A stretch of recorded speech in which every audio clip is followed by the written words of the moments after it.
I think we're live.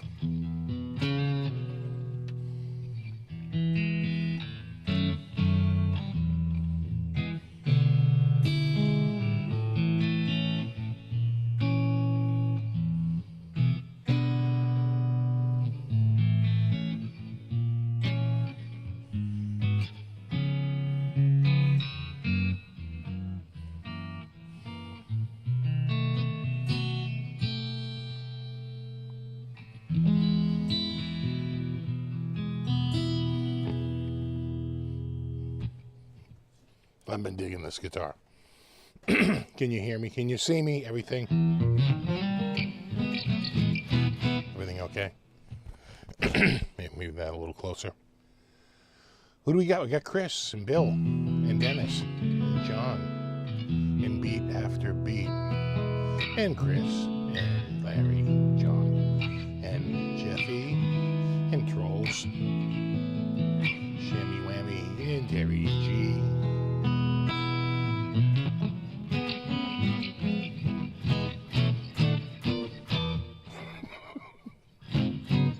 Jazz.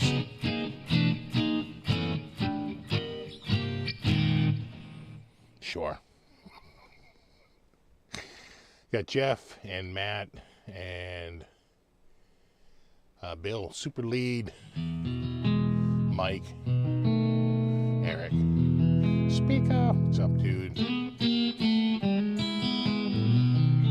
Yeti Monsi.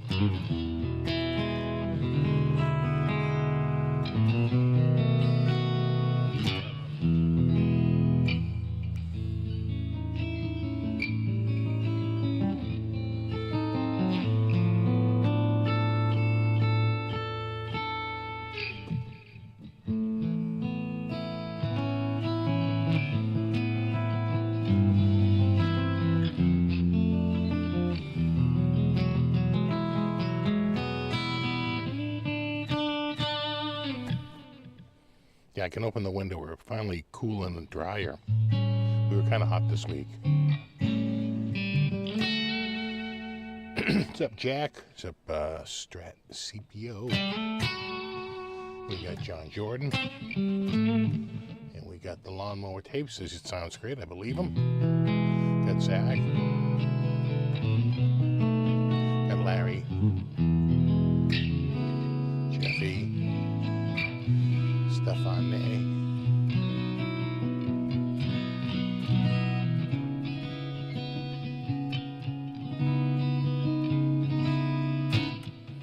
I think the PAs will sound nice. I've been playing with just the, we do so many other guitars. It's like, it's just nice to take a break and just do the piezo,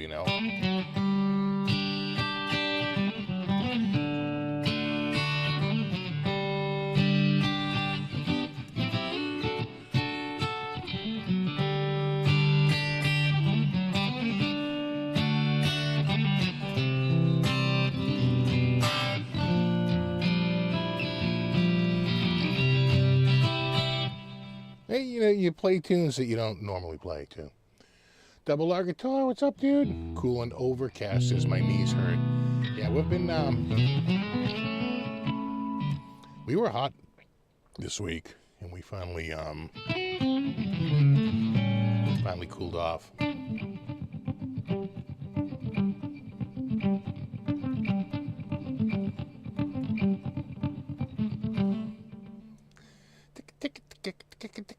What's up, Tony? Frosty down there? Yeah. We're still summer.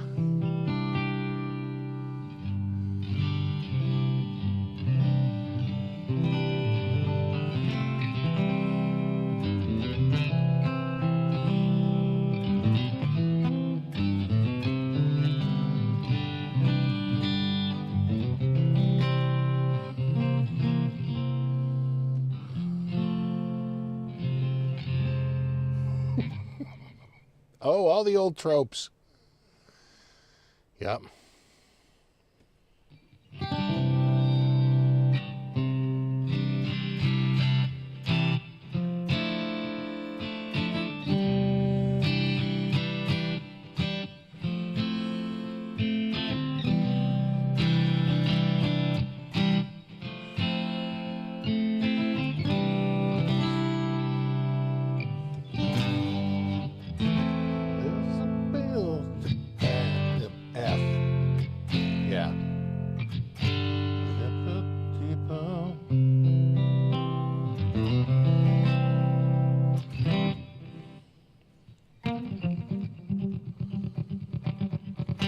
Made me take out the Alice nice and epi with the piezo's, right? It's a sound. It's a different sound. It's way more scooped. It's all bass and treble, like an acoustic guitar. Just why it does the acoustic stuff so well. It's like super friggin'. It's like super scooped.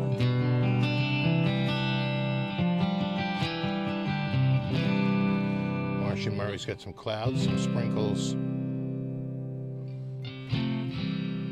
She wants to go up there too, but there's already cat butts up there.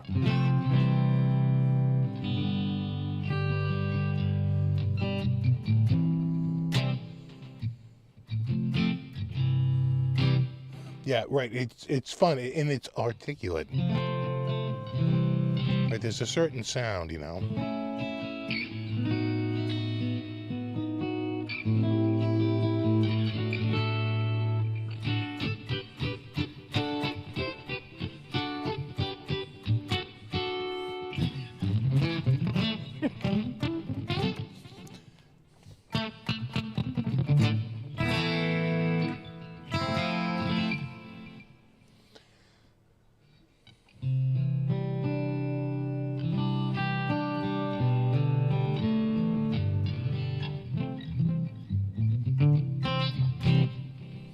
Yeah, some people say piezo, but piezo that sounds like a pizza place down the square. Yo, you want to hit piezos? I've heard piezo since like I was,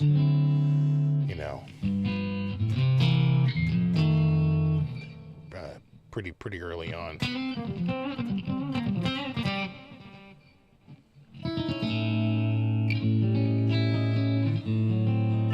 So good for so many Zepp tunes, right?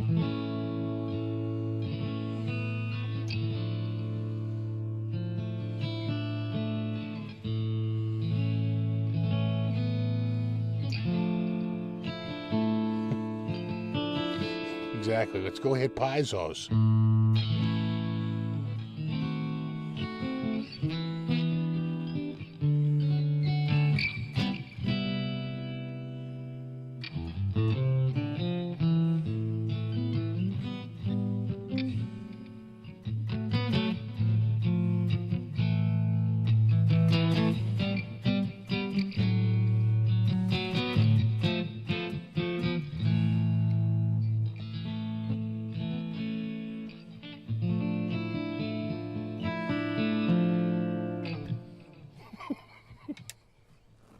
All right. Yeah, forget about it. Meet you down at Paizo's.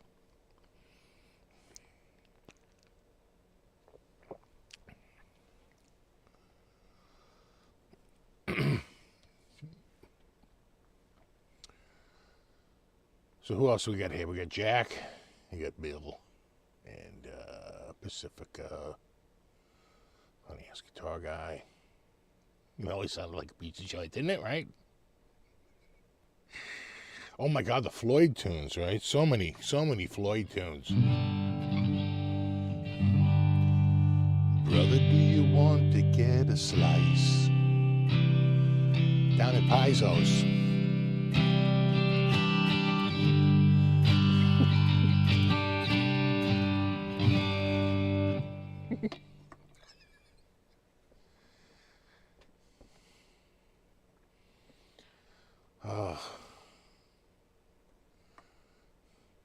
My go-to guitar face is something like this. Hold on.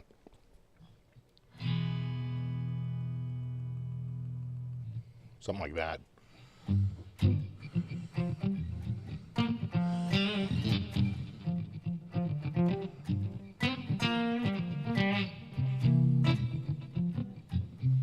Only took your advice today was day one of the Bife Beatdown. Oh, dude.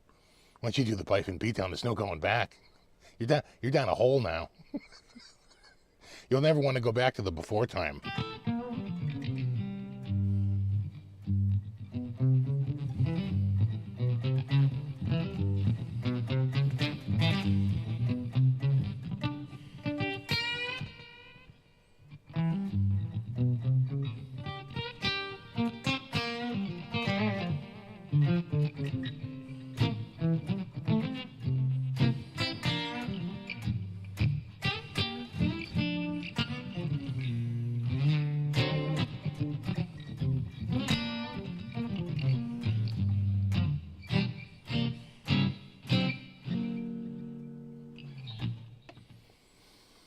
Do.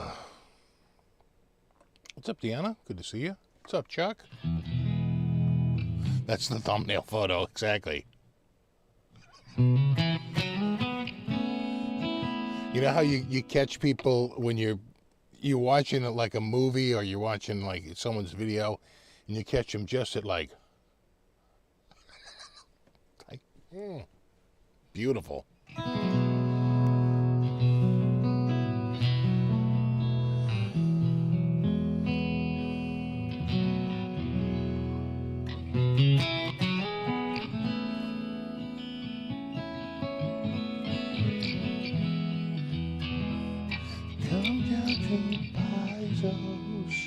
Just wrote their jingle.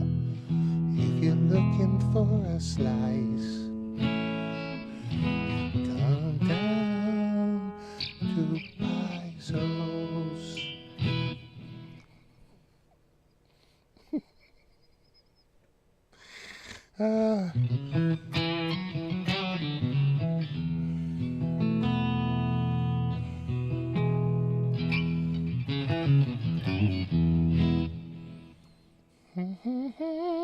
What's up, Joe?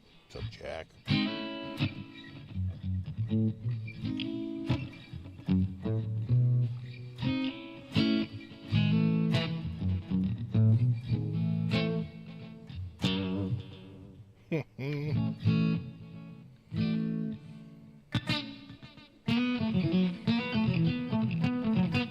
Michael says I used Too Good to Go twice. Finally, some local places are on it. Got so many baked goods. Yeah, because the baked goods only go for so long. You know, we can, and it really does vary. Because we got one recently and it was pretty bad.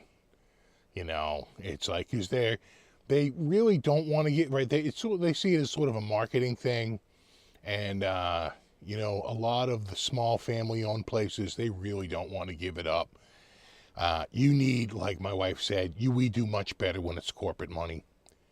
So a Too Good to Go from IKEA or Panera, and a handful of more of the smaller local places. Yeah, you know, pretty well. There's another sort of there's a place that's a little bit corporate that does like the bowls, you know, so they just throw, and I will say, they load it up. It's like rice and vegetables and all kinds of different things. Sometimes there's chicken. Sometimes it's tofu, right? It just depends on what they have, and they just throw it in.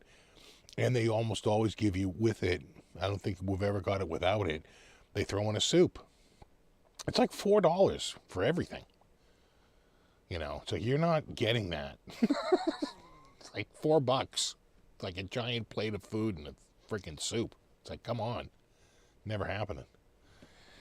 So, we like it, you know, but we've been, and some of the marketplaces are pretty bad too. Again, it really varies. It just depends on the place, because some of the farmers markets, they really load you up. My wife was like, I can't believe all the stuff we got. Like this giant shopping bag full of stuff was $6, you know, like really, really cheap. But the smaller places just can't afford to do it, so they're way, way stingier.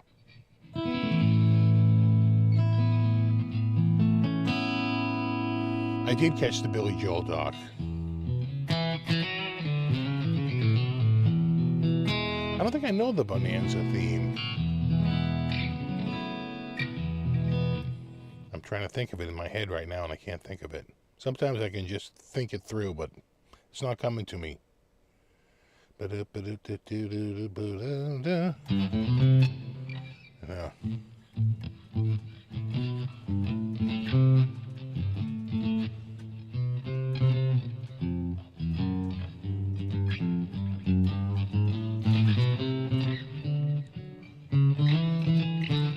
What is that? That's Ghost Riders. All right. That's not the right one.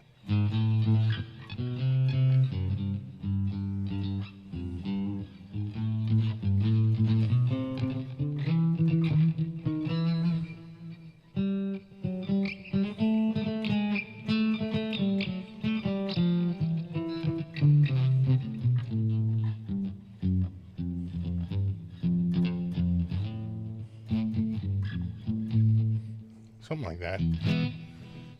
Yeah, Rawhide. Thinking of Rawhide. All Ghost Riders in the Sky. It's the same tune, right?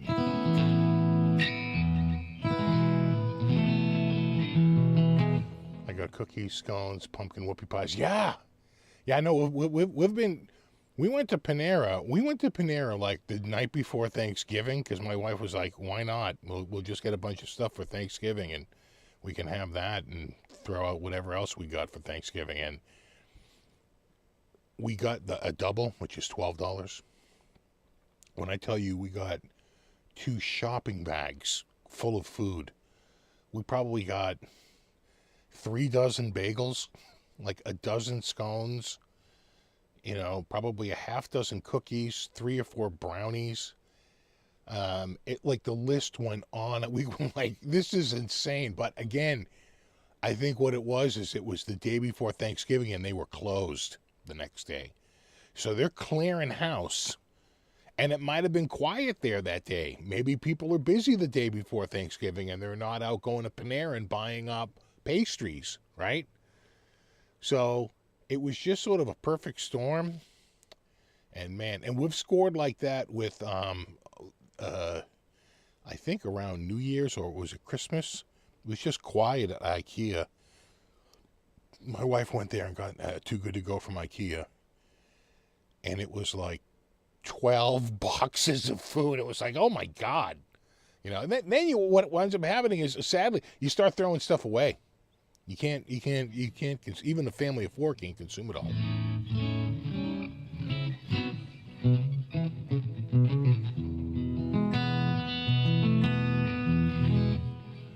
Oh yeah, my beard used to be so friggin' long. I've cut it pretty short to sort of test out shaving. We'll see.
Yard work this week, it was muggy up until about Thursday, and then it was sort of rainy. Really, yesterday and today have been our 2 best days. And I did a little bit out there, but not a ton. I got a lot going on inside. One of the projects is to get rid of, I finally have to retire the attic computer. So I've been sort of playing musical computers where I got a new computer as for my DAW station and upgraded that, and then took that old computer and sort of converted it into the computer for the attic to do the, media serving and stuff. I could use, a much smaller and lighter computer, but that's actually a low-powered one. That's only a 65-watt processor. It's not a 130-watt, CPU. It's a 65-watter. It's the low-power version. And, it's free. I already own it. So I don't have to go out and buy like another PC, which I'd rather not do. And it's fine. It's a 10th gen i5. Works fine. And it boots a hell of a lot faster than that old one, which, I'm not even kidding right now, is a 2009 Asus Athlon Phenom 2 X4. It's really, I bought an X2 to save money, but you can use a special motherboard routine that will try to unlock the other 2 cores. but it's a gamble. Sometimes it can't unlock any more, and sometimes it can only unlock one more. And sometimes it can unlock two more. It just depends on your die. You don't really know until you get it. I was able to unlock one more, so I have 3 cores running. But even 3 cores, I'm scoring 100 points a core, and it's like 300 points combined. The system I just put down here scores 900 on 1 core and 15,000 on multi-core. It's a little bit of a boost. Just saying. You just went from 300 to 15,000. It's a bit of a boost. What's up, JMT? Yeah, exactly. Frank Beard, ironically, is the only one without a beard.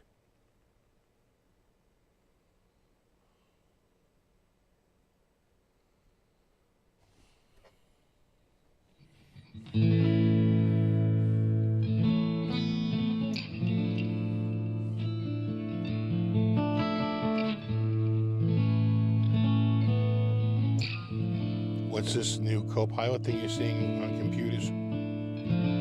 It's a AI infiltration system to track you and follow you all day to see, what are you into? What do you want? What do you like?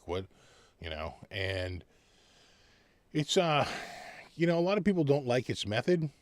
One of the ways that you could go let's call it Joey Jojo. Hey, Joey Jojo. What was my bank balance last week? And go bleep blurp. Looking at a screenshot of your latest bank statement, when you were on your banking recently, we were taking random screenshots of what we thought was important information. Then we, did a little bit of, AI to understand exactly what we were looking at. And I can tell you, your bank balance was $4.83. And you're like, thank you. Thank you. That's an embarrassing number that I wish you didn't know about. But you do. So, Copilot was going to use this thing called Recall, which basically took screenshots all the time to see, what are you looking at? Now we're looking at it. And a lot of people were like, I don't know that I'm too cool with that. It's like, how, it looks like you're going to be peering into all of my work and all of my usage and all of my content so that you can answer questions I might pose in the future. And I just say that, I'm not into that. I'm good. I don't have any questions. So I just think that, Copilot, I just did, literally in the last couple of weeks, 3 or 4 Windows installs. And I can tell you that it's really good to just go through and just turn all that stuff off. Even though I just set up a laptop for someone, and even though we were having a little bit of problems, I was like, well, what's running in the background that's causing all this? And it was this, I had turned off Copilot, I turned all this stuff off, but there was this app running in the background, and I did a search online. They're like, oh, that's part of Microsoft's Copilot AI. That's the thing that takes the screenshots. And turns out it was part of a preview that must have downloaded as a part of an update, right? So I had turned it off, and then I did there was an update that included a new preview product. And that was it. And I was like, oh no. So I wound up deleting that and dumping that. The same with, I set up someone's Lenovo recently, and Lenovo's got an app on there that's basically there to provide you with, purchasing opportunities. It's like, oh, thank you. Thank you? It's like, it's all just turning into one giant goddamn advertisement. It's like, you're not going to, they tell you, you don't own the operating system, you just license it.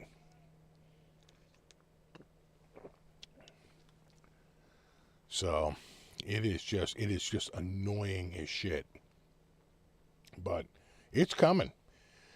There is a cottage industry popping up of companies that put together apps designed to kill all that telemetry.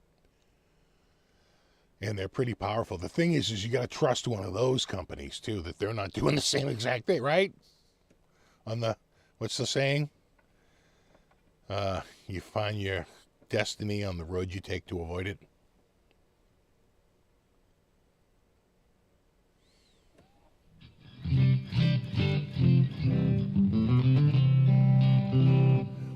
Oh no, I use a Rufus modified version for my Windows install, because you download the latest one from Windows, but they're making it harder and harder. But Rufus is pretty good. You can just go in there and just say, yeah, don't ask me, right? Don't force me to connect to the internet. Don't do this, don't do that, and it can set that all up as a part of the boot process. Because Microsoft does have to make it so that IT shops can load their software without having to go through all that nonsense. They need a more streamlined, version.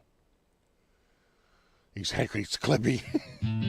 Clippy has a new level of consciousness, and he's just here to help, man. Sure.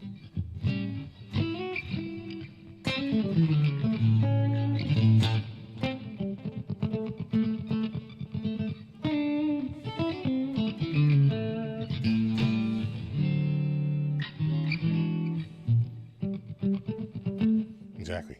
I'm sorry, Steve. I'm afraid I can't do that.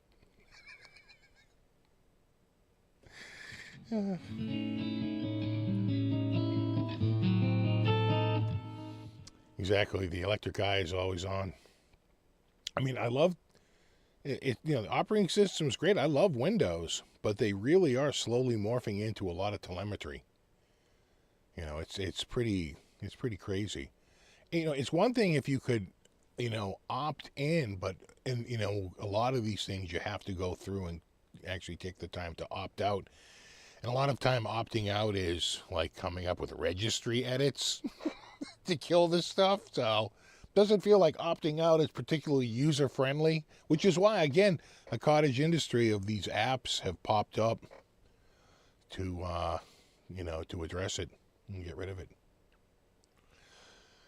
Oh man, exactly. Clippy demands we bow down. Clippy's back and he's pissed.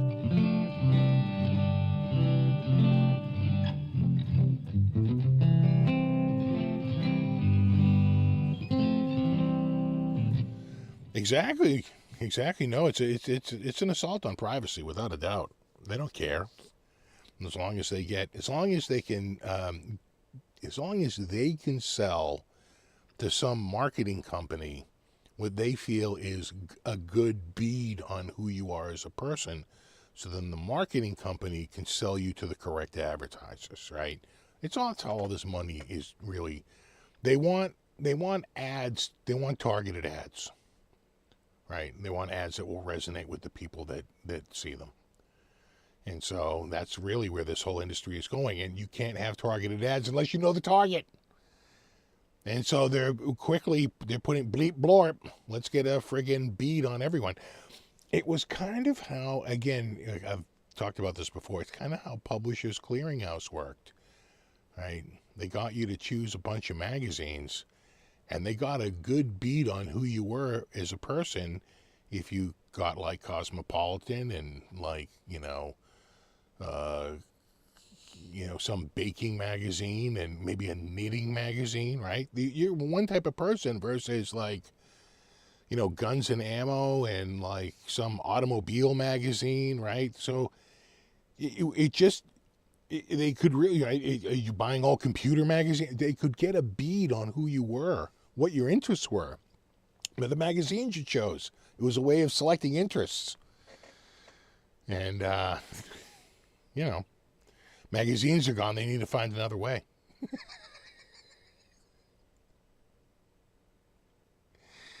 Did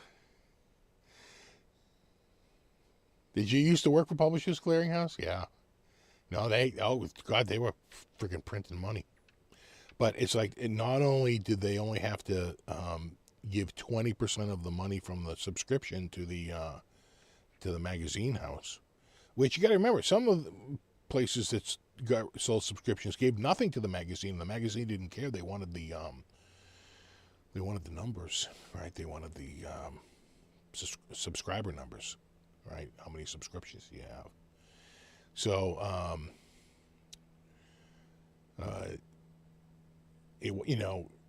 those the numbers that they were also selling, not just the ads, but the marketing information about people. That's why they wanted your name so bad, name and address. Pick out a few magazines you like.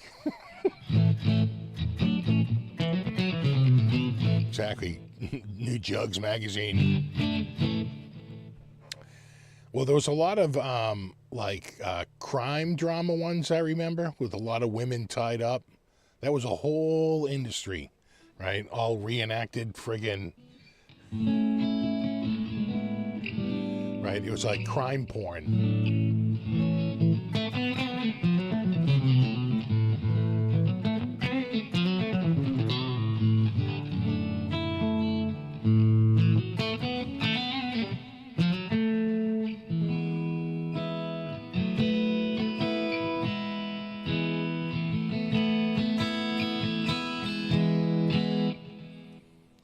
What's up, Paul? You rock.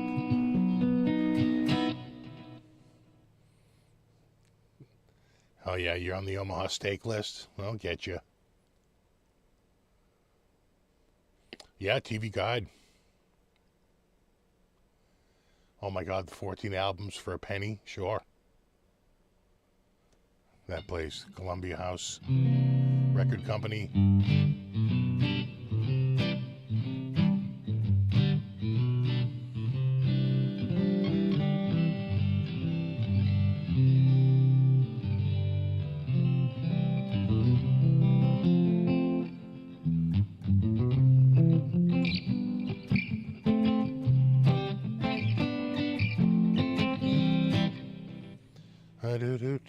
What's up, Tiger?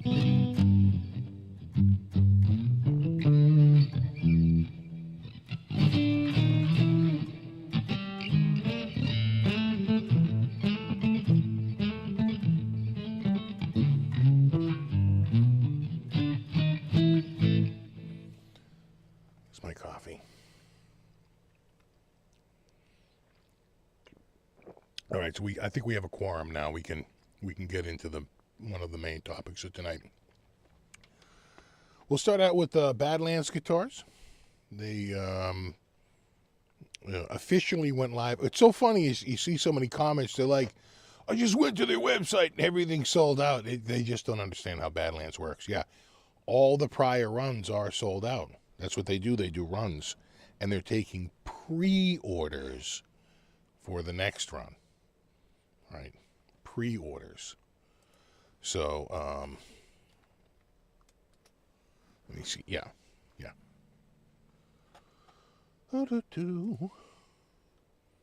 So you can buy these, right? You can get one of these without a doubt, right? If you want, the blue hot rod, I think somewhere on here. It was. Yeah, you know what? My screen's a little overblown. So there it is. See that? It was there. It's just my stupid, hold on. Check. There we go. So if we go to buy now, yeah, see, you can buy it. You can pre-order full payment or pre-order with a deposit on whether the different models. So, people were like, everything's sold out. It's like, yeah, you're looking at prior runs, and they are sold out. They, I think they're only doing, Jesus, this thing going cuckoo on me here. Come on there, kid. I think they're doing 100 total. So it's not 100 of this flame and that color and that color. It's 100 total if it's 10 of these and 3 of these and 6 of these and 15 of these and 27 of those, right? Oh my God, I can hear we're gonna have a problem here, bro. We having a problem with this? Come on there, kid. My friggin' mic. So anyway, those went live yesterday. Glenn Fricker did a video with a typical, very clickbaity title, and Ola did a video as well, which I'm sure a lot of you saw. You know, the only thing I would tell them is, the asses.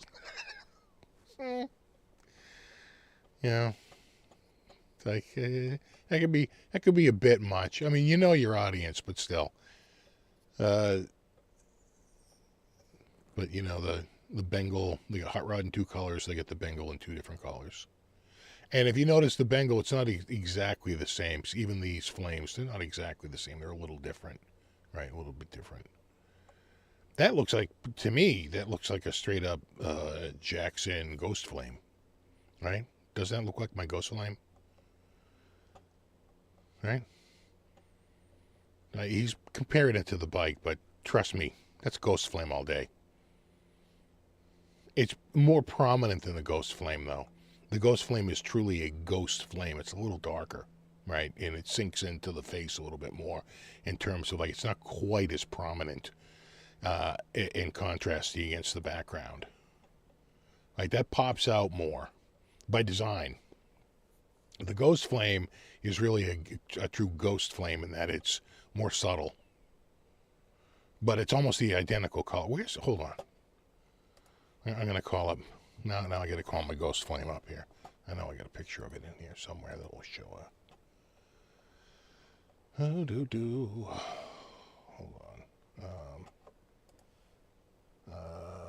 Right here.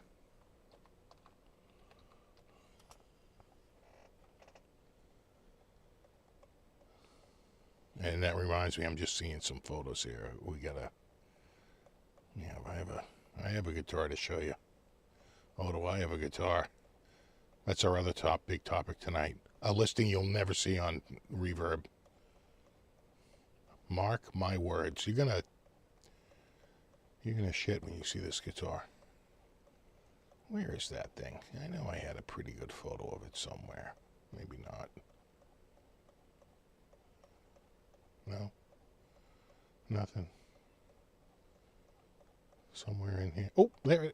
No, that's actually a similar guitar. Not exactly the same. Very similar. Not exactly the same, though. A little different. Where the hell is my Ghost Flame? Right there, which means I'll have a better shot of it right here. Like, which one of these is a good shot? Yeah, there's a good one. There's a good one. Like that. Right. 2001 Jackson Ghost Flame. In 2025. GX1 Pro. Right? Is it me? Similar? Little, right? A little bit. Some people are talking. Some people. Not me, of course.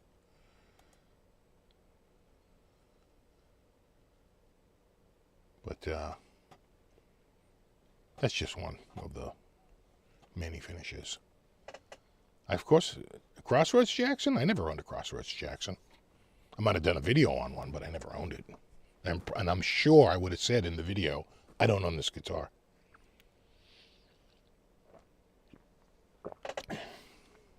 So,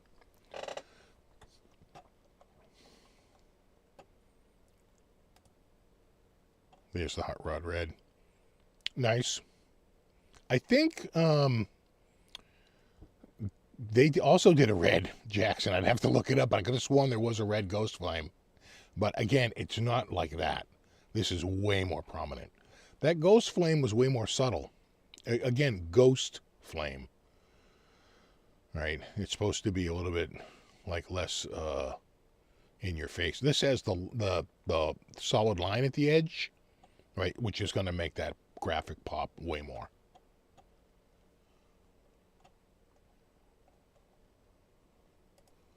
And then there's Sunset Bengal.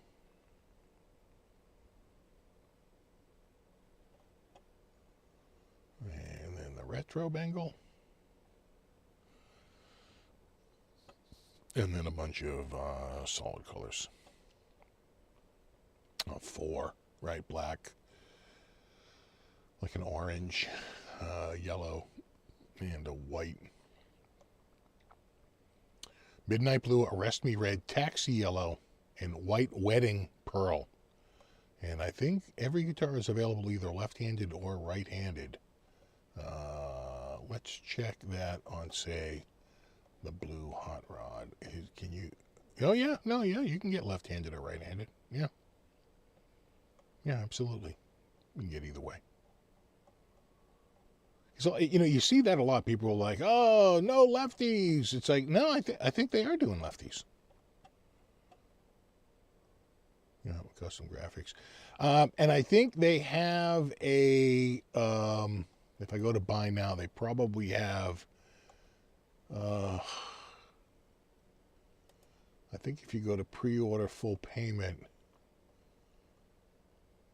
they get everything but, yeah, a production schedule. You see that? I knew I'd seen that on here somewhere.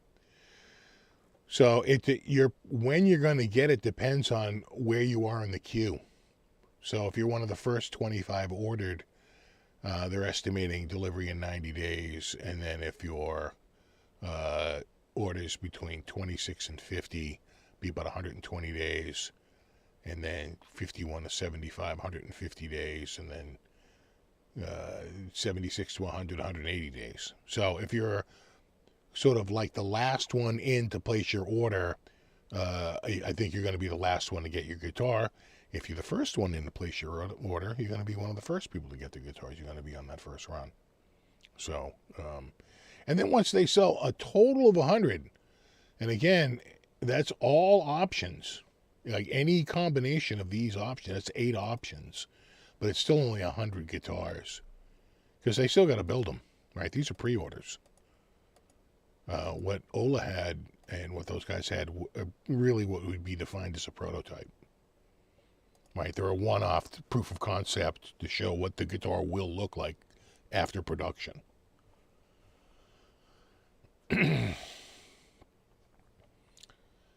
They're made in Maryland now. So I don't know. I really don't know. The only other company I know in Maryland is PRS, but I doubt it's PRS. Right? This has got to be some independent shop. And you wonder if they, like a lot of these places do, you wonder if they came from, hold on. You wonder if they came from a repair shop. That's pretty common, actually. I think Grover Jackson and Wayne Charvel, they start out like, sort of like as custom makers and like repair shops, right? Way to pay the bills. All right. Let's get to, and again, there's my Jackson.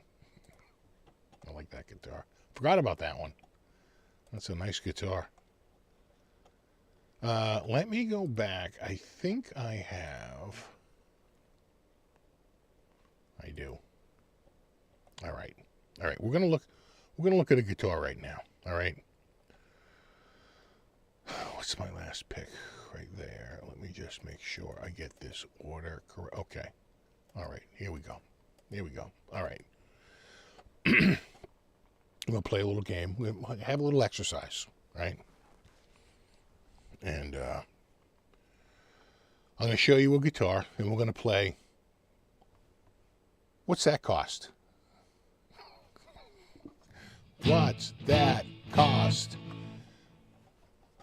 Up for what's that cost this week is a 1967 Flying V.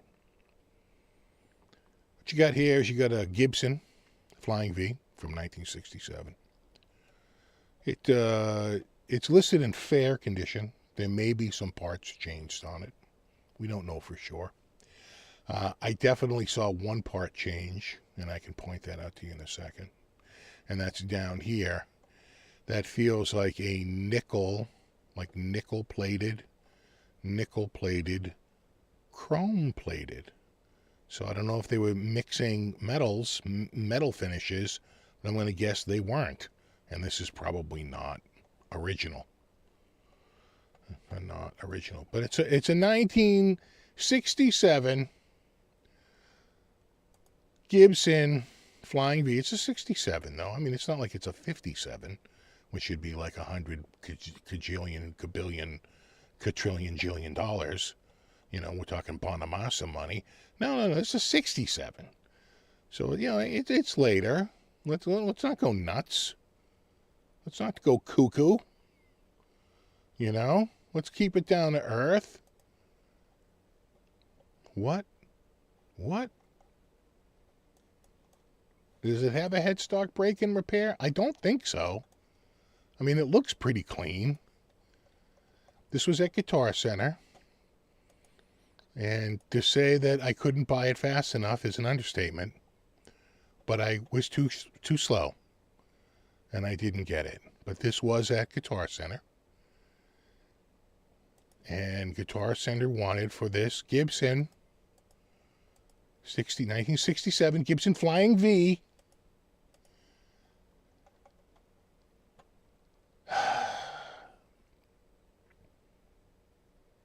$8.99.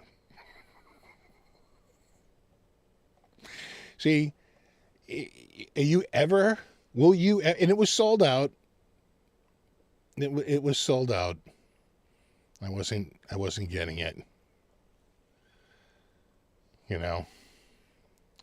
So, there it was, listed in fair condition for $8.99.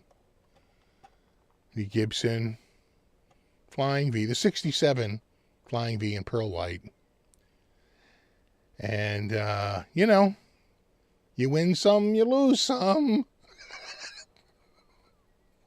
And I was just like, as soon as I saw it, I wanted to buy it like instantly, but I got here and I had this is what I was met with. And I was like, oh, son of a bitch. Somebody is just, they are thrilled. Some dude is having an amazing week. That's all I'm telling you right now. Some dude is having an amazing. It's probably haunted, like Fretless Head says. It's probably got a demon. What they don't tell you is it's cursed. Cursed, I tell you. You know what? I'll live with the curse. You can only play Taylor Swift on it. I'm still taking it.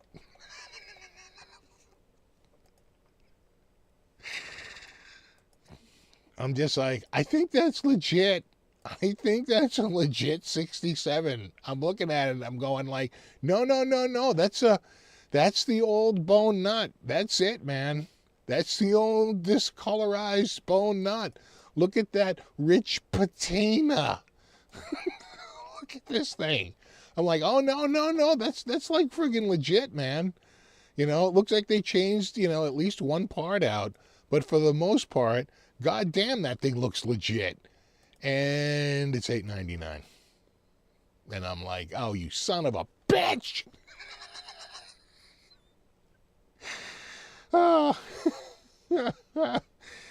So I'm just thinking that like somebody snatched that. You know what? I've got to troll Reverb because I suspect it's going to show up on Reverb for 20 grand, right? I figured at least 10 times the amount, at least $9,000, but I'm thinking maybe more like 20 times, right? Because it's Reverb, just because it's Reverb. Oh, man. I almost wanted to go into a chat with the bot and go, why are you selling that so cheap, bro? You could be having it go like, we offer a number of different deals. Why don't you look at some of our other select offerings? It's not a mini. That's the wall hanger. That's an incredible level of detail for a mini, including the faded serial and the faded Made in USA. That's a lot of detail. Those do. My Les Paul has completely faded. You can barely see it. Right? The fibers come back out again in the humidity.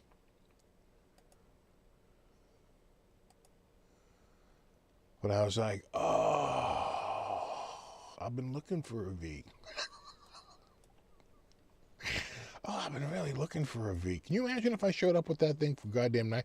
Can you imagine that people just would absolutely not believe me? I'd be like, yeah, no, I bought this 67 V for $900. No, you didn't. They swear I didn't pay $300 for a Mexi Strat. They're not going to believe $900 for a vintage Gibson. Drivey probably bought it. We'll flip it for 20 grand. Well, good for him. Whoever bought it, could easily flip it. I think for some decent money. $8.99. Yeah, they want that for one of the volume knobs. Like, what are you, crazy? What, are you kidding me? Anyway, I had to share that with you.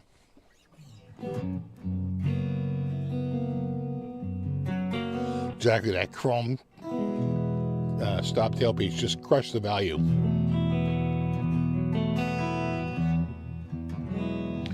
Hold on. This happens to me every, friggin' fourth time we're here. Hold on, I forgot something over there.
Much better. And the cat was like, what are we doing?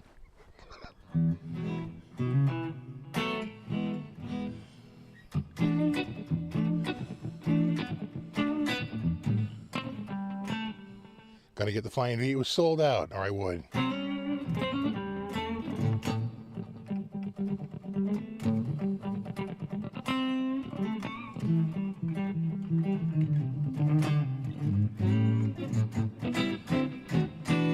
What kind of monitor speakers do you have? Well, you never hear them. I only run direct. You've never heard a live speaker in any of my recordings. I got KRKs here, but they haven't been hooked up in about 5 years. They're just for show. And I have the, what are those? The Klipsch, those THX 2.1s in the other room for the gaming computer. And I have one for the,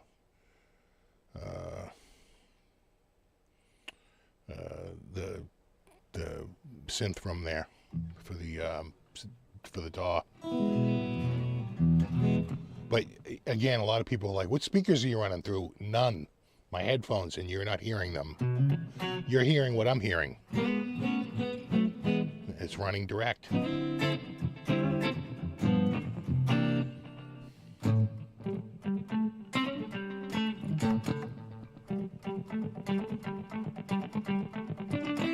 Hey Steve, how did that V make it through the pond hold? I don't know, but now I want to get down and check Guitar Center all the time to see if anything. Because I think you're right. I think the best deals don't make it through the pond hold. That was out in Ohio. Where was this out of? This was out of. Let me see if I can get. That was out of Toledo. Apparently, no one walked into the Toledo store and saw it and decided to walk out with it, which is crazy. Or they don't have a hold in Toledo, right? It varies state by state. So there may not be a hold there.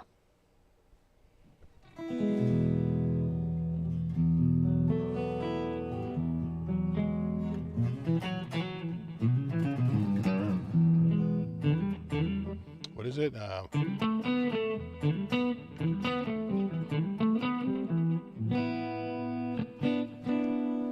Right?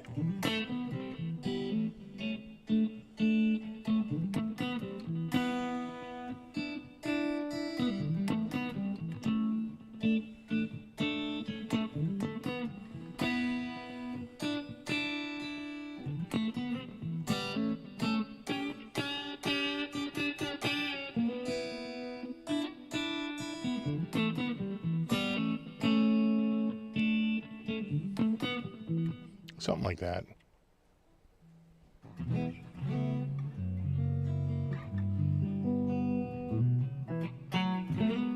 I guess they're hiring now, right? Who the hell sold a 67 V for $900? But we took it in for $700. The only other thing I can... Oh, Jesus, this thing going on me again. The only other thing I can think of is that it's a reissue. But so what? Even a reissue 67 is worth more than $899. Right? Even if that's from the 1980s. Even if that's from like the 80s or the 90s. And that's just some old, like, 67 reissue. Even then, it's worth more than $899. You pretty much can't get a Gibson V for $900 except for maybe, and it's pretty rare, the one that is kind of bare wood, right? They did like a sort of a very stripped down bare, like red finish on a bunch of series of guitars. I actually owned one of those years ago, and it was like, I think I paid $450 and I sold it for $550. You know, I barely broke even after all the shipping and you know, fees to pay to eBay and all that.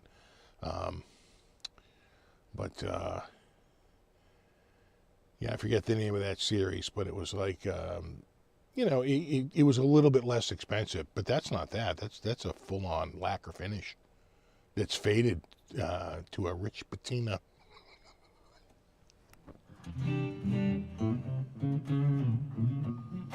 Yeah, it's really not twangy enough. You need more of like a Strat. You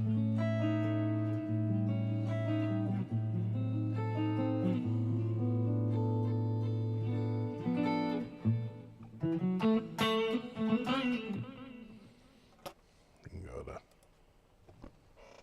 Cam2, check out the, it's got all the flambés. And on the neck too.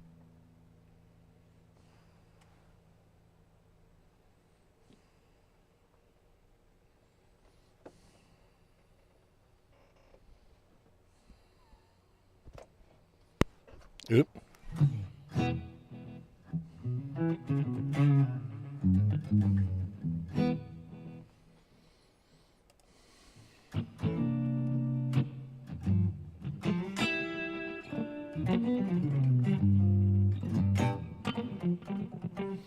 Guitar Center put their faith in an AI to price it. You know, I'm pretty sure it was an AI write-up on it. Right? It was absolutely an AI write-up. I can't see the write-up. But it's something like the classic Gibson Flying V. This is in fair condition, which means it may have, you know, lots of scratches and obvious markings, but it still works and functions perfectly. I'm like, again, AI bot wrote the write-up. AI bot might have priced it.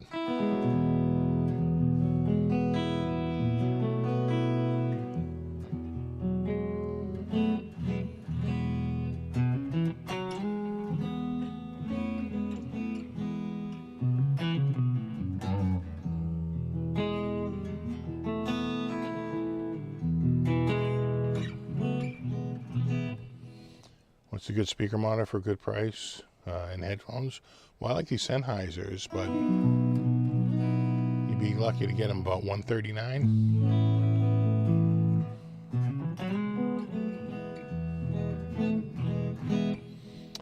And then that clip system is pretty good.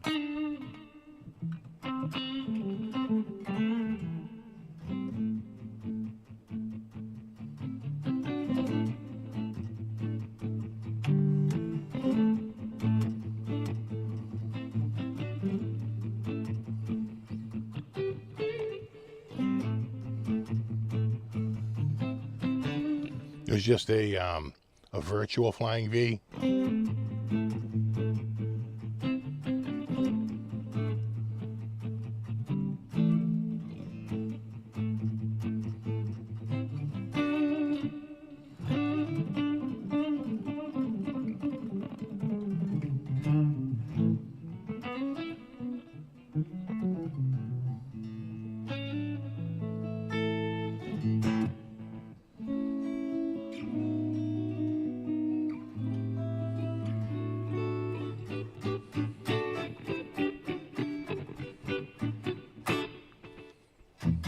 I do like this guitar, man. It's nice.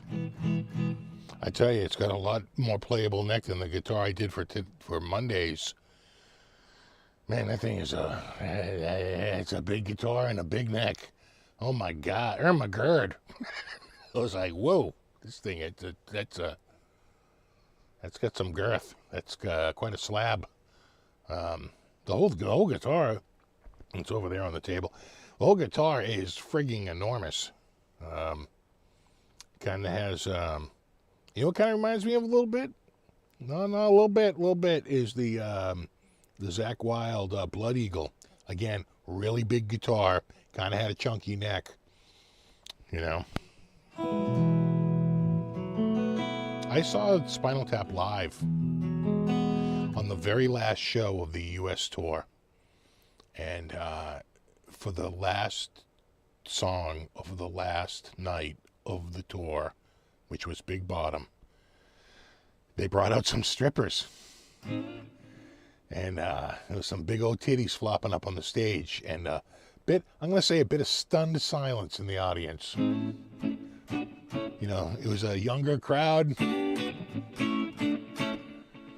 and a couple of chicks in G-strings and high heels, and that's about it.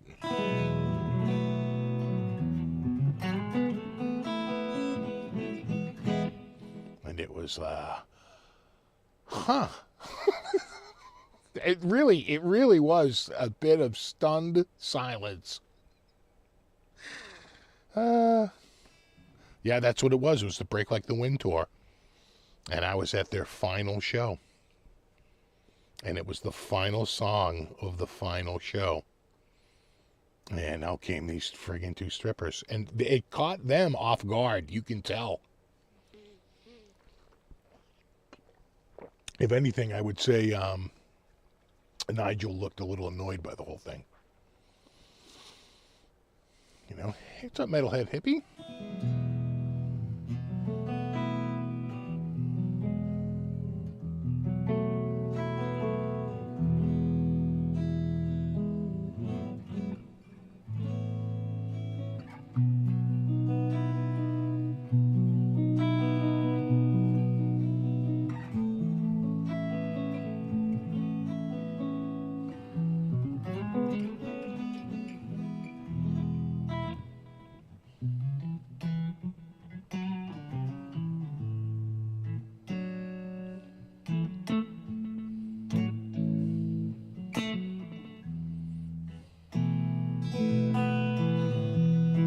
Sounds like a modern Steel Panther show. Exactly.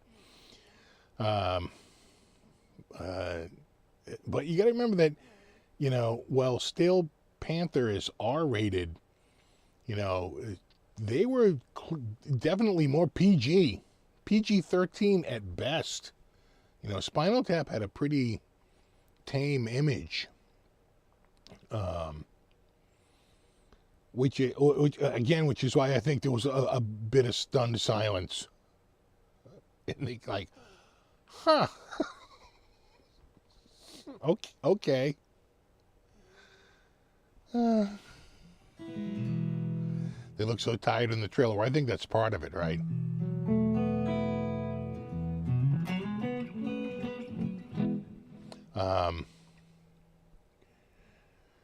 God, there was so many great things from that tour. You know, the one thing that, you know, I always loved and would love to recreate. I could probably do it. I'd have to like sacrifice a couple of like either Marshall amps or Marshall like refrigerators. I guess you could do it with maybe one of the I think you'd have to do it by hand. He has Nigel has a Marshall stack guitar. It's a guitar that's body is a Marshall stack. Of course, when he comes out, it's a half stack.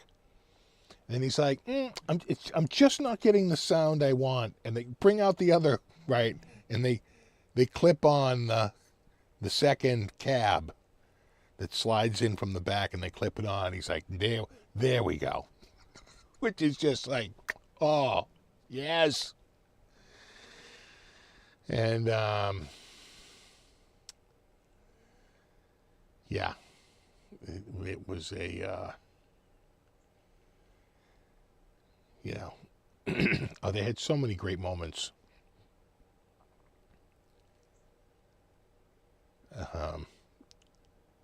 When they come out and they do an acoustic set, because remember, it's the early 90s, and that whole MTV Unplugged, which quite frankly should have been a VH1 show, but anyway, MTV was like, no, we're taking this.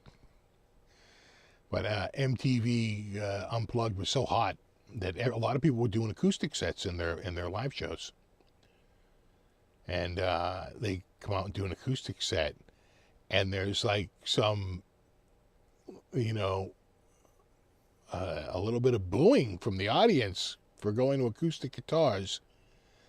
And fucking Nigel leans in, he goes, don't be afraid. It's just an acoustic guitar. It can't hurt you. And right? And the laughter, like, totally broke it up. It's like, it's okay. It's all right. It can't hurt you. Just an acoustic guitar. Well, that did it.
I tell you, man, I've been digging this guitar. We have been on piezo,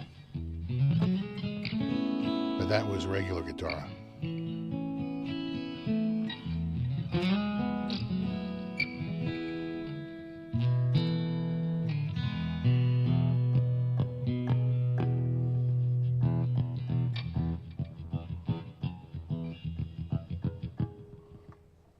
Well, that's pretty nice.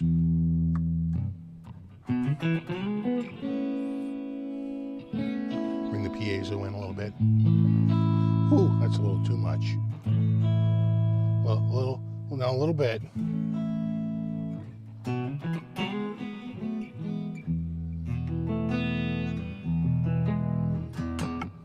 I understand the 67 is going to play well. Who gives a shit? There's no guitar that doesn't play well that you can't make play well. There's almost nothing. You could plane the frets, right? You change the bridge.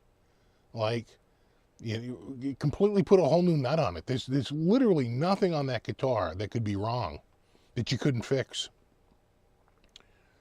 So I say go for it. I'm like, whoa, absolutely. You know? Oh yeah, can you do a shame with the piezo? That's a good question. I'm thinking you probably could. A little weak though, right? Boy, not quite the same. Right? It's very, very, very thin. Hold on, let's try it again. going to do it up a little lower. See if we can get it better. Pretty thin. Versus the magnetic. How about here?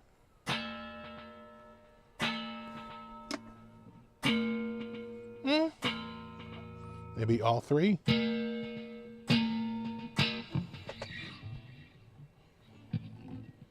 Remember, I normally do it with distortion.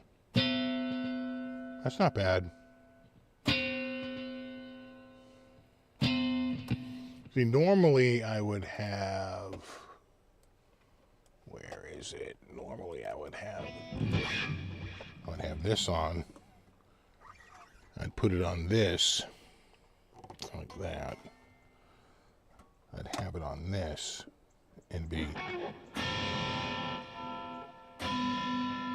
like that. Boy, it really does change the sound, huh? There you go.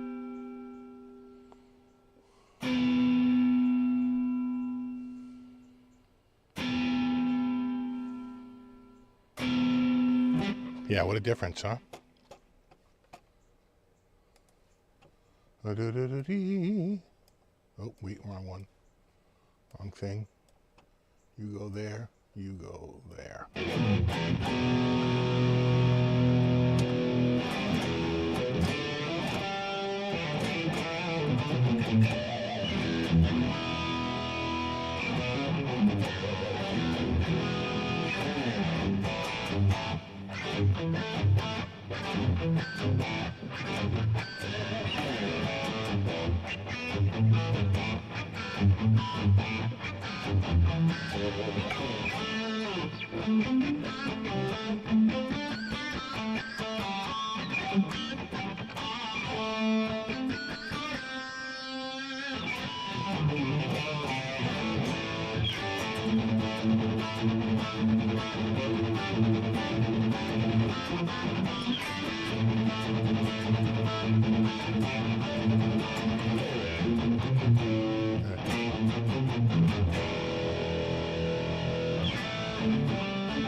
G, right?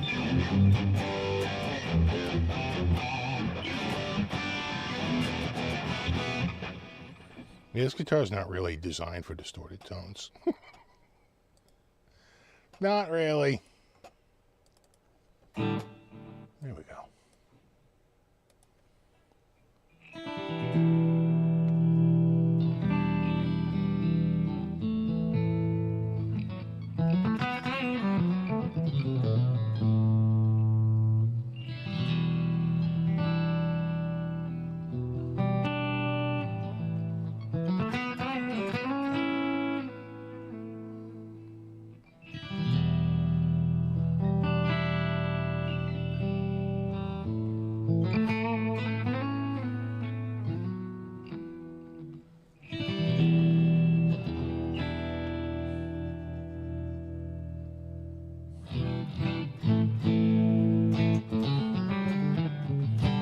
What's that, Ben Tom? You want to hear more Mayer? Sure.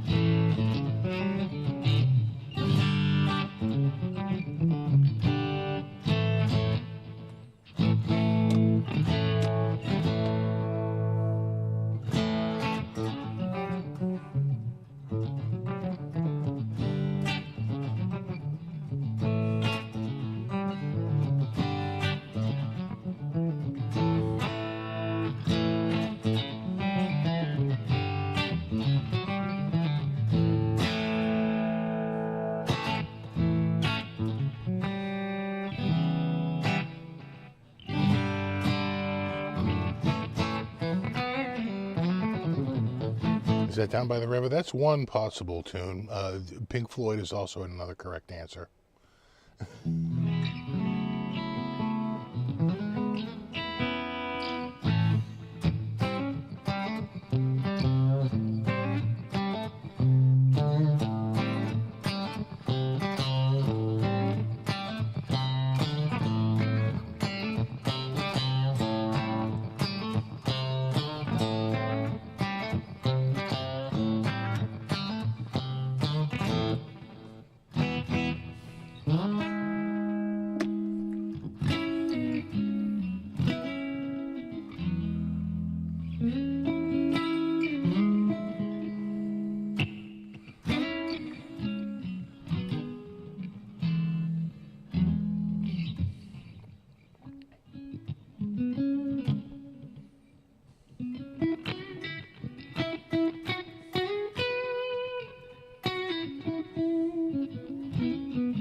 Doesn't it feel soulless? I don't know. Guitars don't have souls. Guitars only sound like as good as the player who's playing them. Guitars on their own make no sound. I never got that.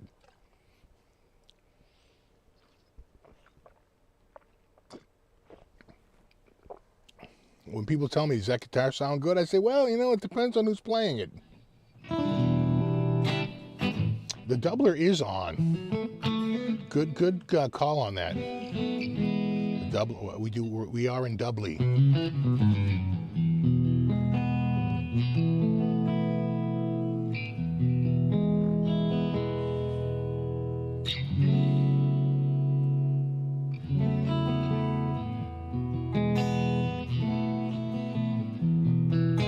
I'm only running in with one cable, but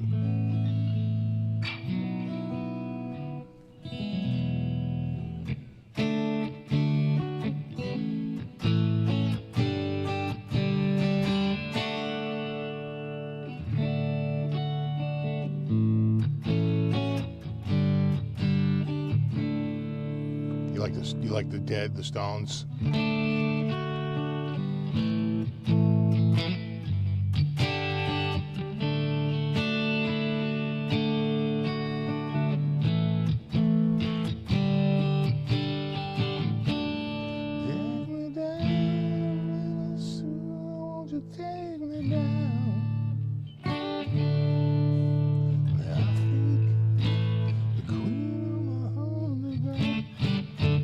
Well, this was the guitar of the week, so this is a loner.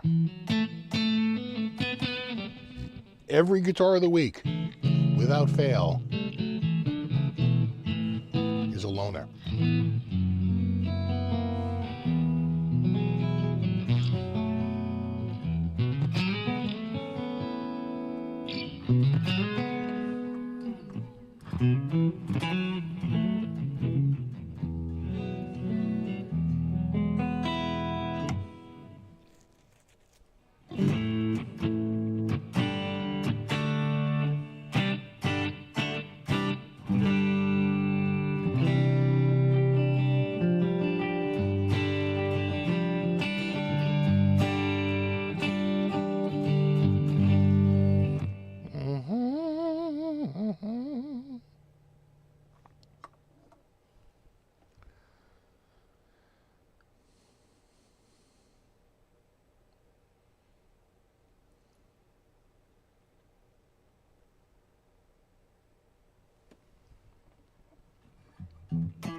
Does the guy need a YouTube channel to get guitar companies to send them a guitar over the week? Well, it wouldn't hurt.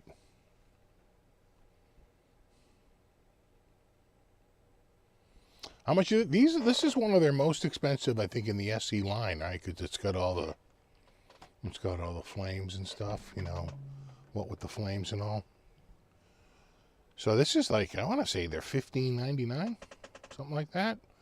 But if you want the USA one, I think that is $6,100. So if you want to support the USA one, it's going to cost you a little over $6 I think they're 61, but that's for the basic model. I think a model like this might be a little bit more because they go up to about, then they quickly go up to about 7,500, and then I want to say like you can get like the Wood Library down at the Wood Library. They're about $9,000. But you can get into a Hollowbody with PRS. I don't know if it's going to have the flame maple or anything like that, but you could get into the Hollowbody Piezo 2, Hollowbody 2 Piezo model, and I'm pretty sure they're 6,100.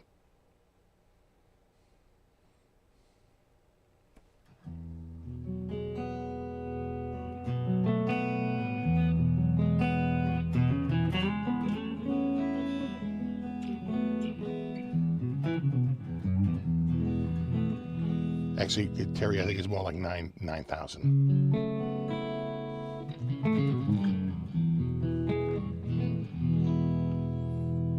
We'll switch over. This is this is all just acoustic.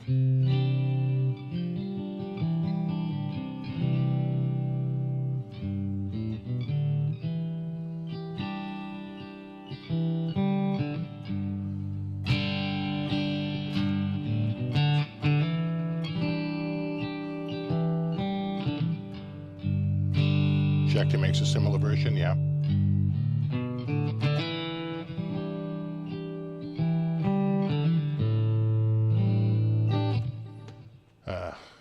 Who makes this guitar? This is a Paul Reed Smith. This is a what did they say in the ad? It was the PRS Paul Reed Smith. I'm like, that sounds like the redundant Department of Redundancy.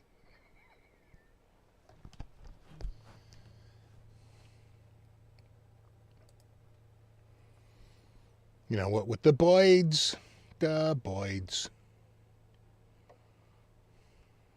humming Boyds, eagle Boyds, sea Boyds.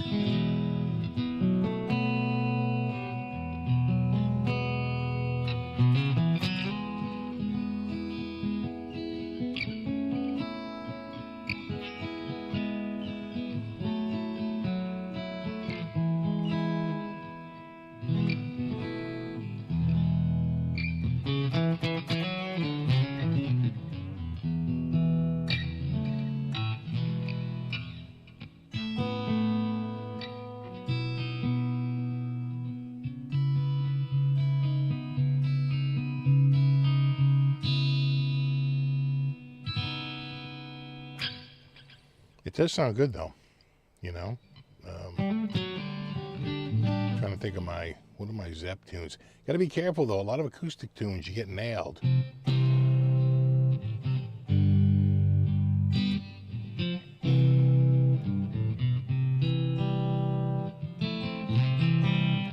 Lesbian Seagull, lesbian seagull.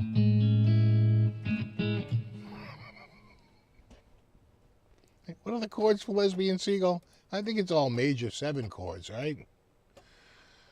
Singing caw, caw, caw. Where is it?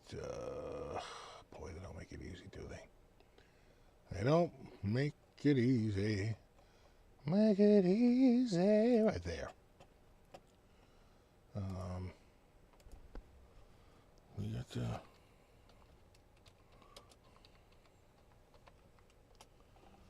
right there. Engelbert Humperdinck, Lesbian Seagull.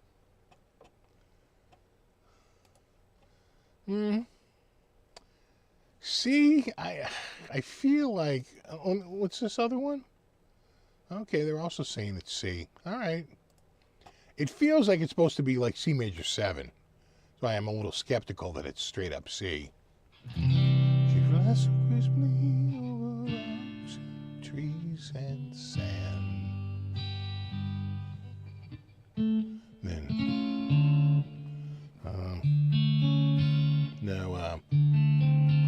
soaring over cliffs and gently floating down to land, she proudly lifts her voice as sound a mating call. And soon a mate responds by singing, caw, caw, caw. Come with me, lesbian seagull. Settle down and rest with me.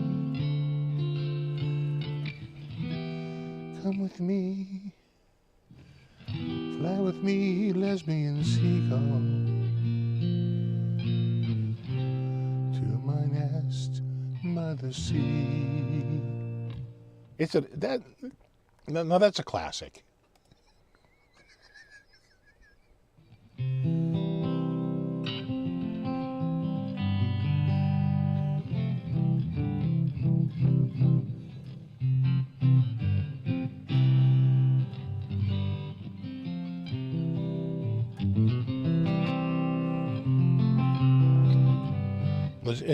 I can't remember the song exactly, so I'm trying to get a feel for the verse. What is it? That's from the movie, right? Is Lesbian Seagull? I think Lesbian Seagull's from because they have Engelbert Humperdinck. I think that you needed movie studio money, and it was Bruce and Demi Moore, right? Bruce Willis, Demi Moore, who were married at the time.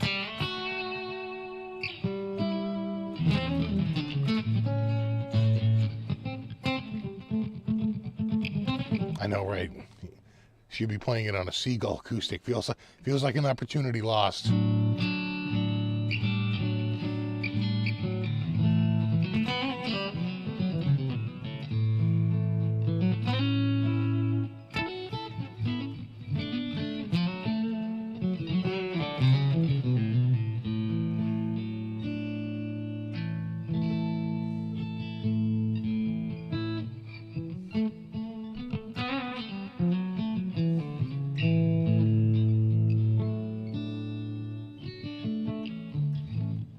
So football starts this weekend. Preseason doesn't really start for another month, practically. Pretty much another month. But yeah. So a little preseason game.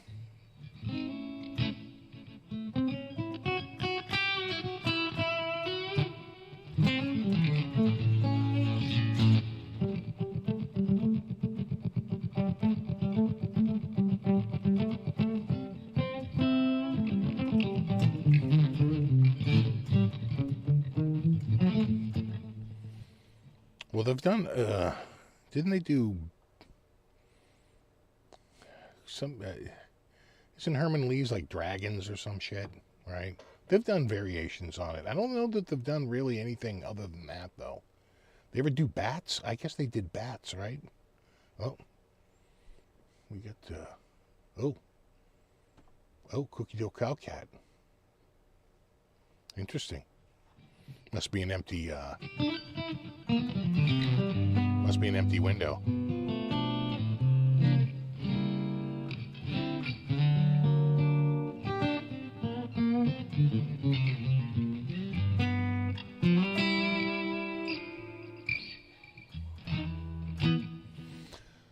I like the moon inlays. Yeah, I remember those. It's like a dot, but it's got a crescent moon. Those were nice looking inlays. Nothing wrong with those. A lot easier to do than the, bird inlays, right? The bird inlays, I think, most of those are cut out with I think they're cut with a jet, right? I think they're cut with a water jet.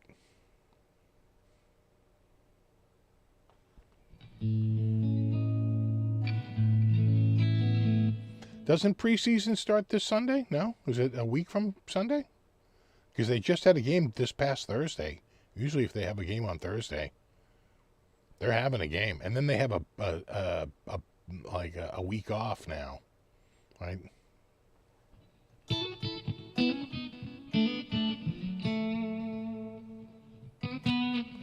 Thank you, speaker. Yeah, it was a bit of a blowout, yeah.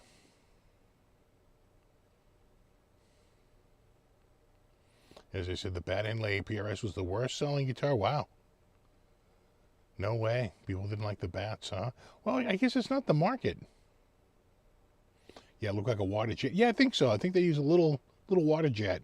Because it's the only way you could get it cut so clean on such a hard item, right? Either that or you're spending a lot of time cutting that out. The water jet is just, I'm like perfect cut every time.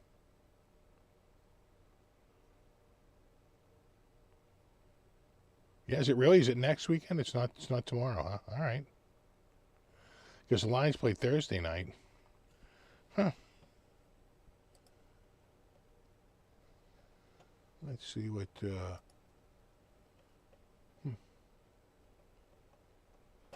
they have no, I guess they don't.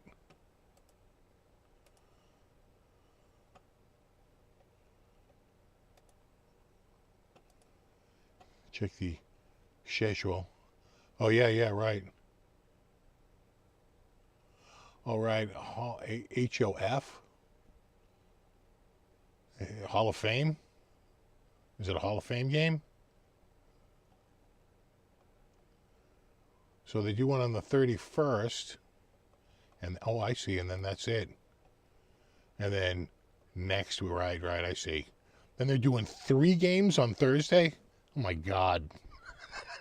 The NFL. They're doing 3 games Thursday, one at 7, one at 7:30, and one at 10. And think only the 7 and the 10 are going to be on TV.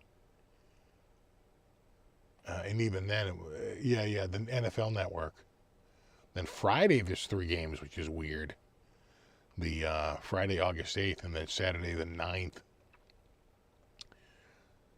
There's a bunch, and then Sunday, there's only 2. So when are the Pats playing?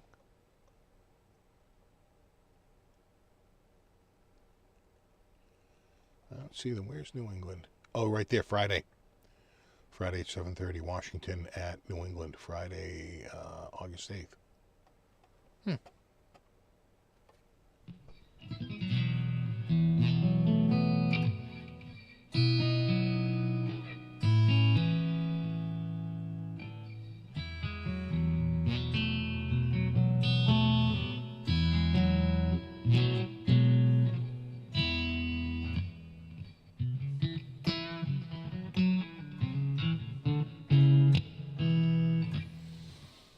Yeah, I thought the PRS bat inlay was a SIG model. No, wasn't it?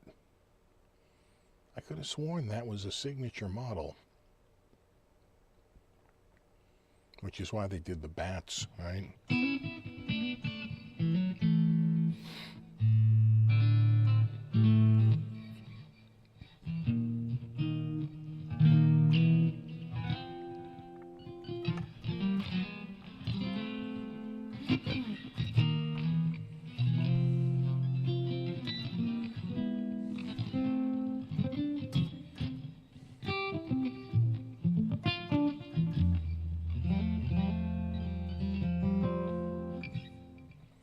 No, wasn't it like Dustin something? Was it Paul Allender? Yeah. Paul Allender. Is that who it was?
Those are names for image chords. Yeah, it's sort of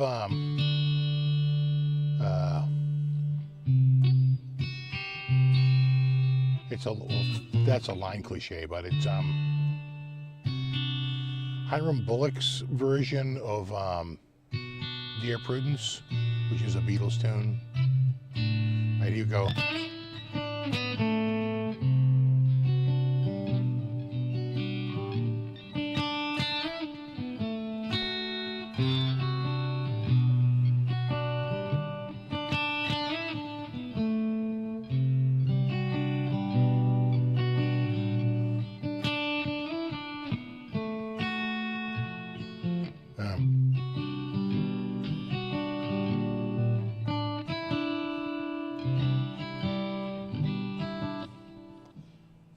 It's nice. Nice. God, Hiram was so good.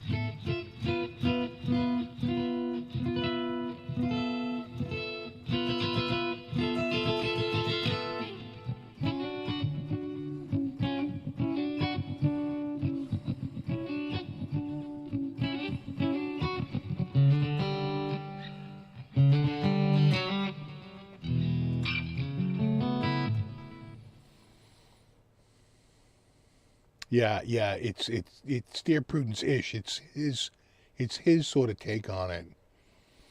You got to check out PDB, which is Pastorius, Denard, and Bullock. It's a trio.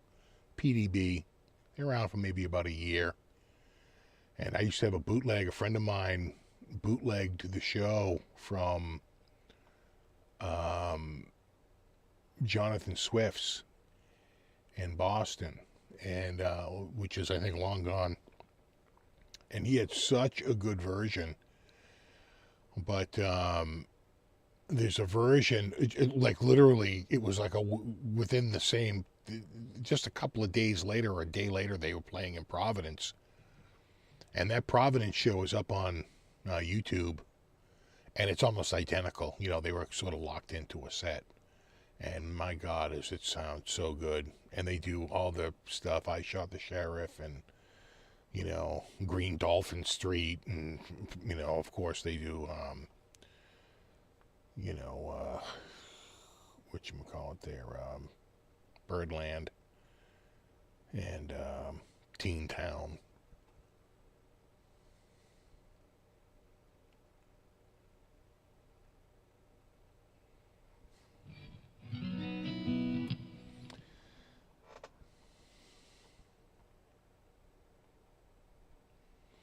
Anyone missing Osborne? Oh, yeah, God.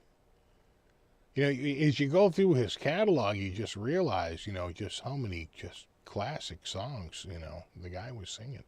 And, you know, you see a lot more video out there because he's, you know, he's up in the algorithm right now. But he's got some, you know, some of the older stuff. You know, he's like one of those guys who you can just tell he seemed to be, a lot of the times, kind of self-conscious about his singing. But he sounded good. He really did.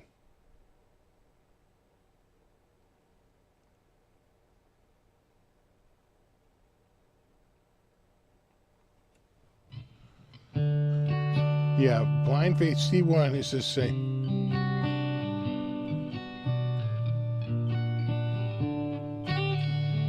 Right, it's the same chords, right?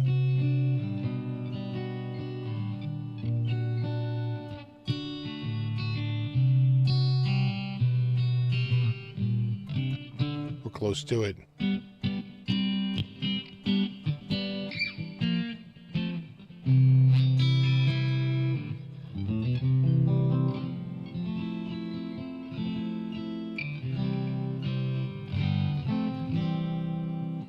Yeah.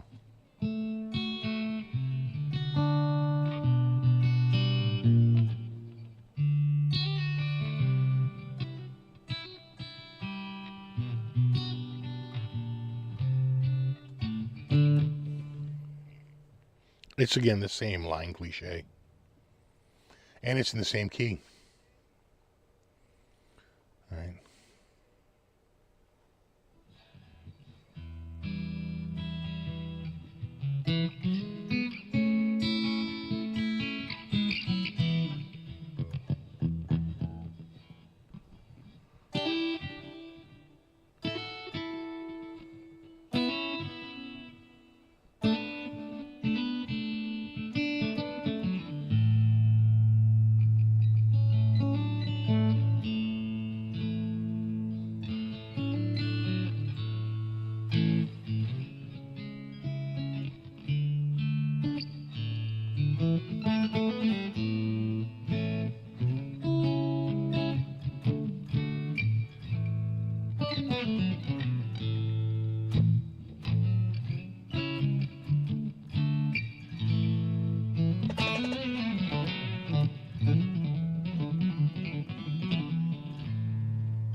A little something to throw the algorithm off.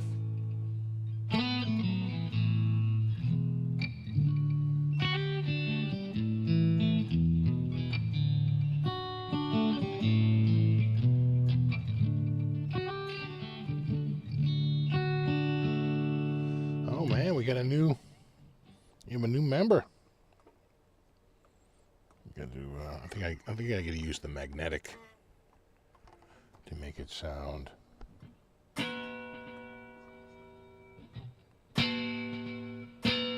Kind of needs a distortion, doesn't it? It's not quite the same. It just, right? It doesn't it?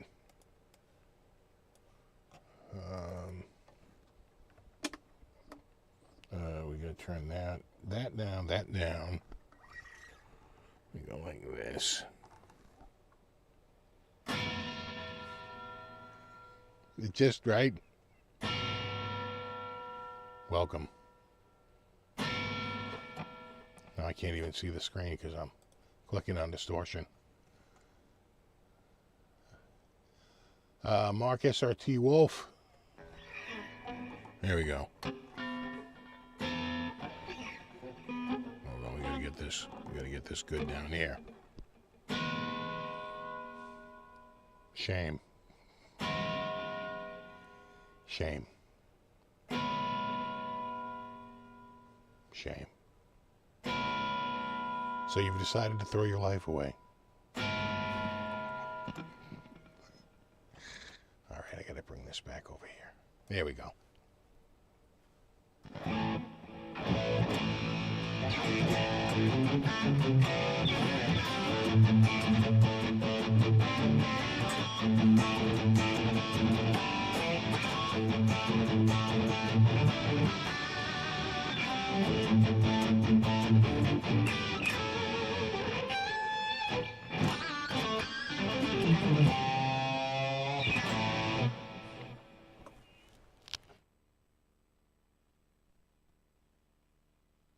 Oh yeah. That's why I need that.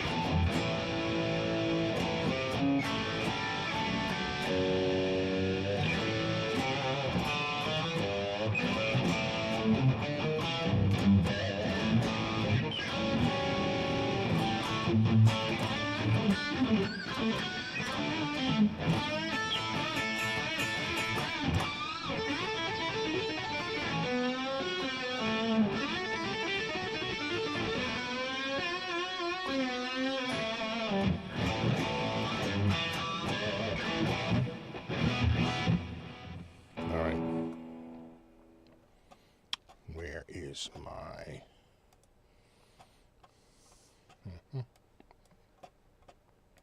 this guitar I would say is it's not a guitar for heavy metal distortion really.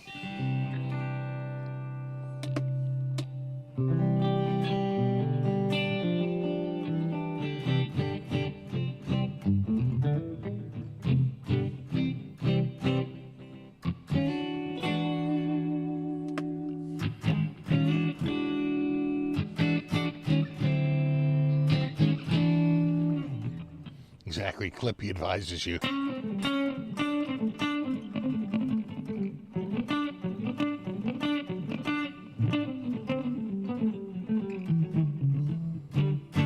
Well, that's the secret, Bent Tom, to make every guitar sound good.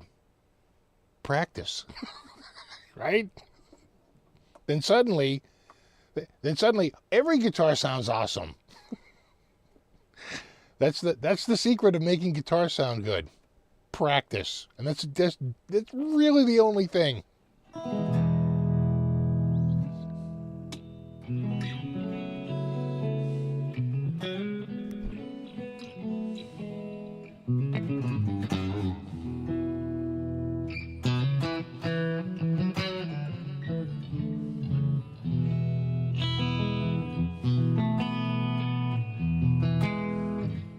Now, I might not like every guitar, but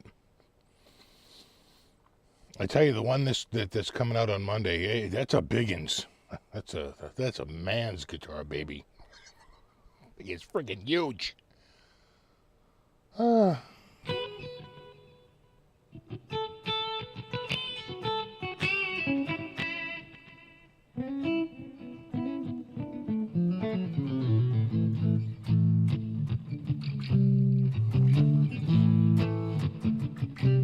right now.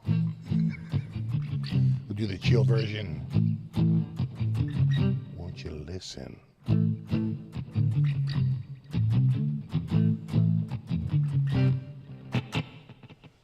first met you, I didn't realize.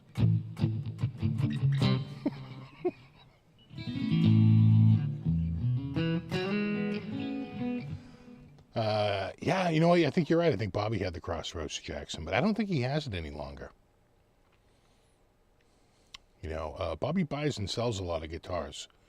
You know, he has a bunch that he keeps for very long periods of time, but there's quite a few that he gets, and he'll keep them for a few years, and then say, you know what, I'm not playing it. I have another guitar I'm interested in getting. I'm just going to sell this off. So he definitely buys a lot of guitars, but he sells a lot too. He doesn't have like a 100 guitar collection or anything like that. Nothing like that.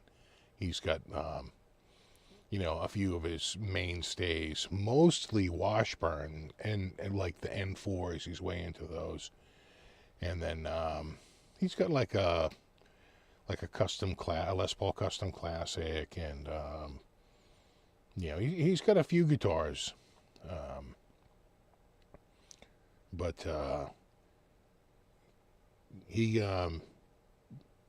he had the Gems. I think he still has the Gem. I don't know. Part of me says he might have sold off one of the Gems, but maybe not. He might still have one of those, like the green one when they did the reissue. Held on. Yeah. When I first met you, I didn't realize. William Shatner reads Sabbath. Finished with you. Finished with my woman, because she could not.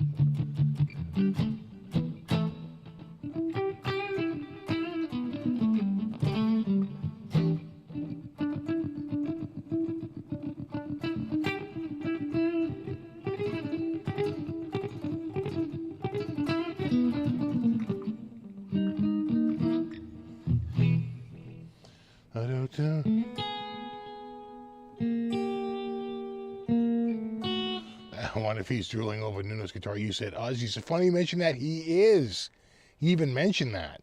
He's like, I don't know what this guitar is, but damn, I hope they come out. He goes, they're probably going to come out with like a custom version. But now Nuno's with Washburn, right? I mean, is Washburn still a company? I guess they are. I felt like Washburn sort of, right? Didn't Solar Guitars start because Washburn? Or did Washburn just get rid of their metal-looking guitars and Solar took those over? I thought they exited the market. Are they still a thing? Yeah, Washburn guitars. Oh, yeah, no. Washburn. Oh, yeah, but they're showing a lot of acoustics. When you go to the website, it's except for the Nuno. But here, right, it's like acoustic, and then here is the Nuno Betancourt series. No, I'm not. There they are. Yeah. Right. But these are pricey. Right, these are not inexpensive guitars. But it was kind of like this, right? Wasn't it like the Paduke? Wasn't it kind of like this, but it had like a stripe in it? It's like a stripy Paduke.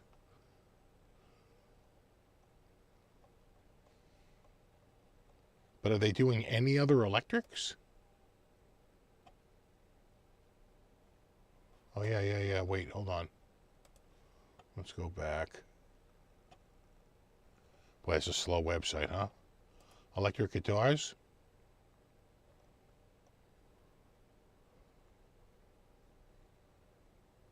Let's see what they have. Okay. I was going to say, that's like a 78. That's I remember those. That's an older, I remember that look. Kind of looking to go after the Ibanez Artist, and who was the other one at the time? Not Longhorn. There was a couple out there. I can't think. Maybe Ibanez. not the artist. It was, oh, geez, I can't think of it now. Paduke. It's all Nunos. They're all in on the. Oh, okay. Couple of non-Nunos, couple of no-nos, couple of new nos. These are new, yes.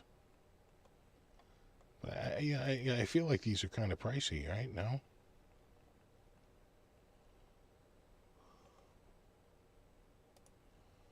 Can you find it online? Okay. Can I just go to, like, Adorama? Okay. Okay, did a Washburn. Okay, that's something. But I feel like they're doing a lot of acoustic. Oh, no. Here you go.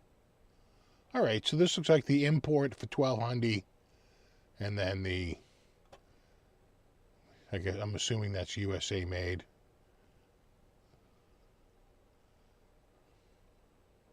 Right, because it's got a list of 3800. And then you're on back to acoustics again. But, no, it feels like all their eggs are in Nuno's basket, though. Right? They're all in with the Nuno stuff.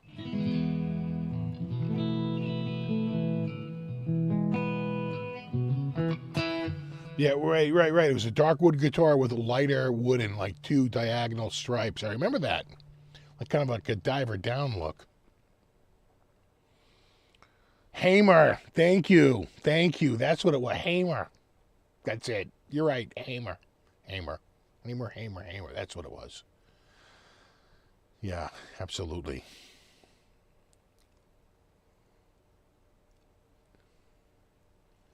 A Nuno or a Badlands? Well, to me, I'd take the Badlands because I like the more glossy paint. I'm not a huge fan of satin guitars, which I think every single Nuno is, right? They're all satin finish. I'm just not a huge fan of the satin finish guitars. He likes them all natural wood, and I'm dead set against it. I like big, giant, glossy finishes.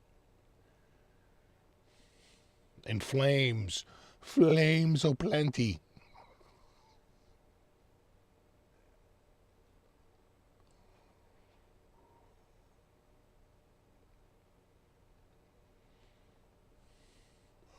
No, Charvel's owned by Fender Musical Instrument Corporation, and Jackson and Charvel are both owned by them now.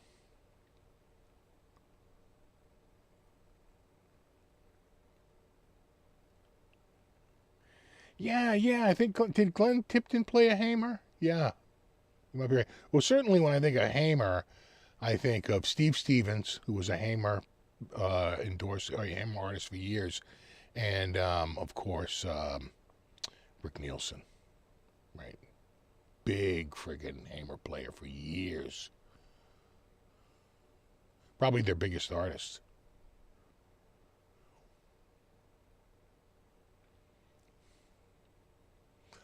Gonna work on the clam flame. You might be on something there. Flaming clams. Sounds right. That sounds like the right thing to do.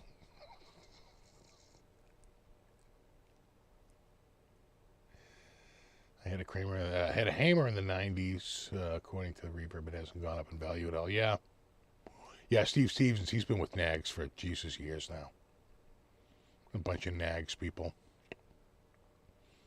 Larry Mitchell, he's with Nags. He used to be with Ibanez years ago.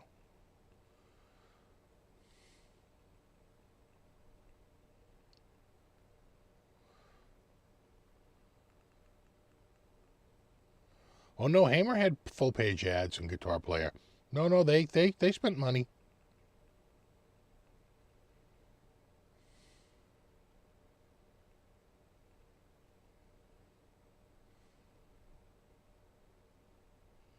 Exactly.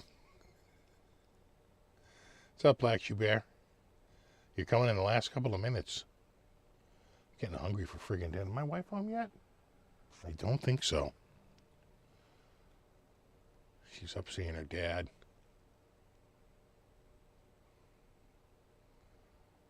Who's actually recovering from a little bit of And a little bit of heart surgery.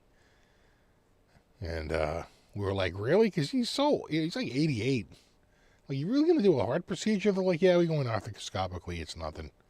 And, you know, we've done it on 100-year-olds. It's nothing. We're like, okay. And so, but now he's in the post-op. He's building his strength back. But he's doing better. Getting better, little by little. Day by day, getting a little bit better and a little bit better.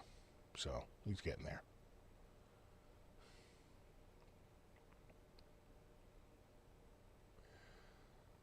I think she's still out. She's been out all afternoon. Yeah. Yeah, still no car.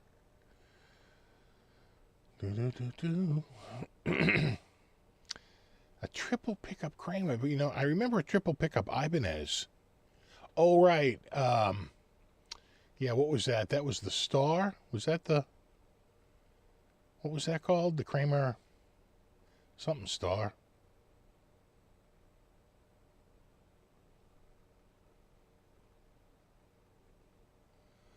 $109F. Damn, that's crazy. Have a good one, speaker. You know, I got that that soccer ball thing going. I don't know if I mentioned that to you.